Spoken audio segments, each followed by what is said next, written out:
maîtres, chers confrères, permettez-moi de vous présenter le cours sur l'hématurie chez l'enfant. Pour ceci, nous allons aborder le plan suivant, généralité, définition, intérêt, physiopathologie, puis le diagnostic positif, le diagnostic différentiel, le diagnostic de gravité, le diagnostic étiologique, traitement, puis conclusion. L'hématurie, c'est la présence des globules rouges en nombre élevé dans les urines, supérieur à 10 par millimètre cube ou plus de 10 000 par ml, lors d'une miction survenant chez l'enfant âgé entre 0 et 15 ans. On parle d'hématurie macroscopique quand les urines sont rouges et les globules rouges dépassent 300 000 par ml. On parle d'hématurie microscopique quand les urines sont claires, mais il y a la présence anormale des globules rouges en microscope optique ou bandelettes urinaires ou à l'ECBU. Donc, c'est un symptôme fréquent en néphrologie pédiatrique. L'hématurie microscopique présente entre 3 et 5% des enfants en bonne santé. 4 filles sur un garçon, chez 4 filles par rapport à un garçon, entre 0,5 et 1% d'hématurie persiste après 1 an. L'hématurie macroscopique présente 0,13% des urgences et des hospitalisations. Les causes principales chez l'enfant d'hématurie macroscopique est dominée par les infections, les traumatismes.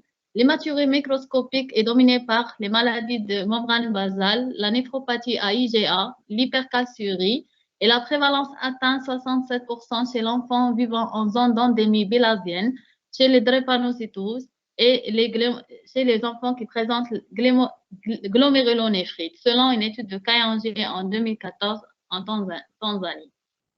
L'intérêt diagnostique, la bandelette urinaire permet un dépistage simple, précis et peu onéreux, d'où la nécessité d'un interrogatoire rigoureux qui peut révéler presque toutes les pathologies néphrologiques et urologiques, les plus bénignes aux plus graves. Sur le plan thérapeutique, le traitement étant celui de la cause et le pronostic est en rapport avec le risque d'anémie mal tolérée, voire même un état de choc hémorragique en cas d'hématurie abondante. Physiopathologie, on distingue 2 types d'hématurie. L'hématurie urologique, qui sont dues à une lésion anatomique mettant en communication les vaisseaux sanguins avec le conduit urinaire.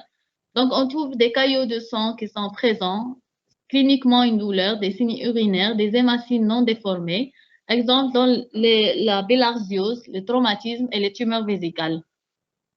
L'hématurie néphrologique, l'hématurie est totale. Il y a absence de caillots, sans douleur, sans signes urinaires, avec des cylindres hématiques.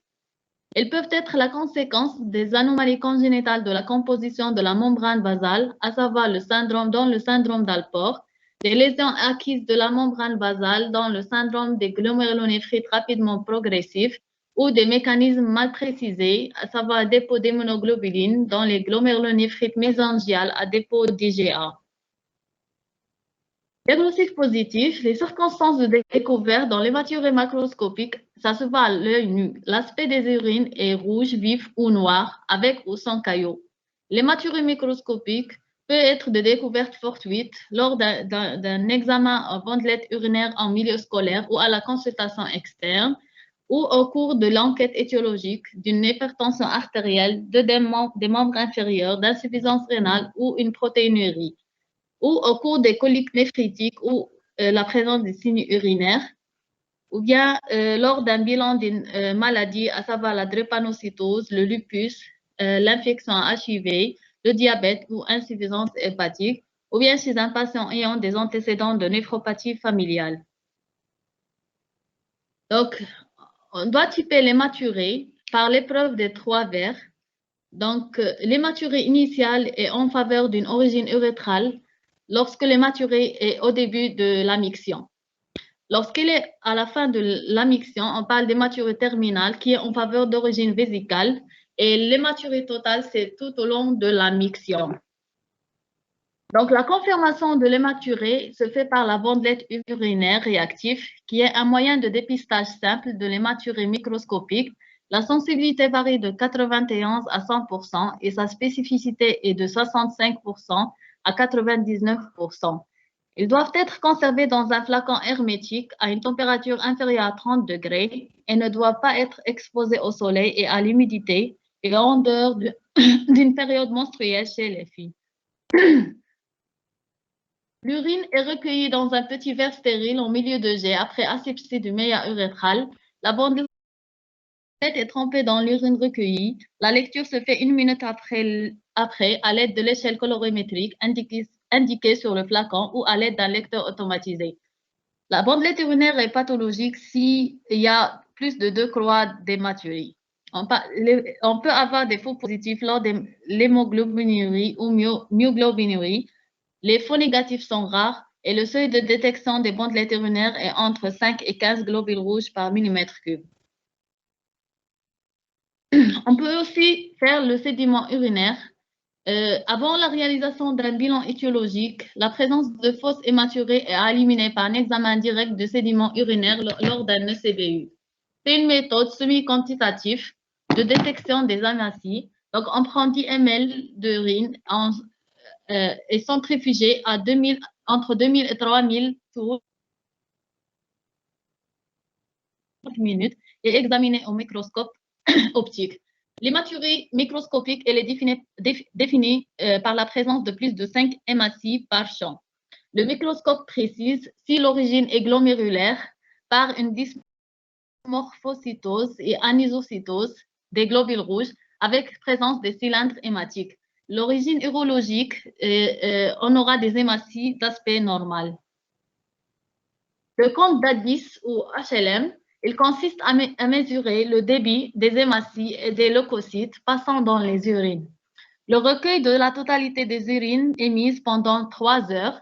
Donc, on demande à l'enfant de vider la vessie dans les toilettes et boire l'équivalent d'un grand verre d'eau, presque 1/4 de litre. On note la date et l'heure sur le flacon fourni après l'identification du nom et prénom. On demande à l'enfant de rester au repos allongé pendant 3 heures et ensuite on recueille la totalité des urines dans le flacon au bout de ces 3 heures et on note l'heure de fin de recueil, puis l'acheminement rapide au laboratoire dans les plus brefs délais. On parle d'hématurie pathologique lorsqu'il y a la présence des globules rouges de plus de 10 000 hématies par minute.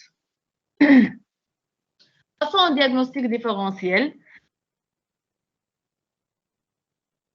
Différencier se fait avec les hémorragies de voisinage, à savoir le rétroragie, le sondage vésical traumatique, les menstruations et les métroragies. La coloration, une coloration d'origine alimentaire, à savoir les betteraves, les mûres, les myrtilles, les choux rouges, les colorants alimentaires comme le rhodamine B, les pigments endogènes, à savoir l'hémoglobinurie, myoglobinurie et les pigments biliaires. Il y a aussi les colorations liées à une crise médicamenteuse, à savoir les antibiotiques, rifampicine, érythromycine, métronidazole, les anti-inflammatoires, à savoir l'acide aminosalicylique, salazopyrine, l'ibuprofène, les vitamines B12 et laxatifs qui contiennent la pénolphtaléine et le contact avec des antiseptiques, à savoir le povidoniodine et l'eau de javel. Comme diagnostic de gravité, l'élément essentiel, c'est de détecter une anémie sévère mal tolérée et éviter un état de choc hémorragique. Il y a aussi les coliques néphritiques comme diagnostic de gravité et la rétention vésicale d'urine. Il est important devant une hématurie chez un enfant de rechercher le retentissement hémodynamique, hématologique qui peuvent engager le pronostic vital immédiat et de débuter la prise en charge en urgence. L'enquête étiologique commence par une bonne anamnèse. Donc, la coloration des urines et l'aspect, soit brune ou bouillon sale ou rosé ou franchement rouge.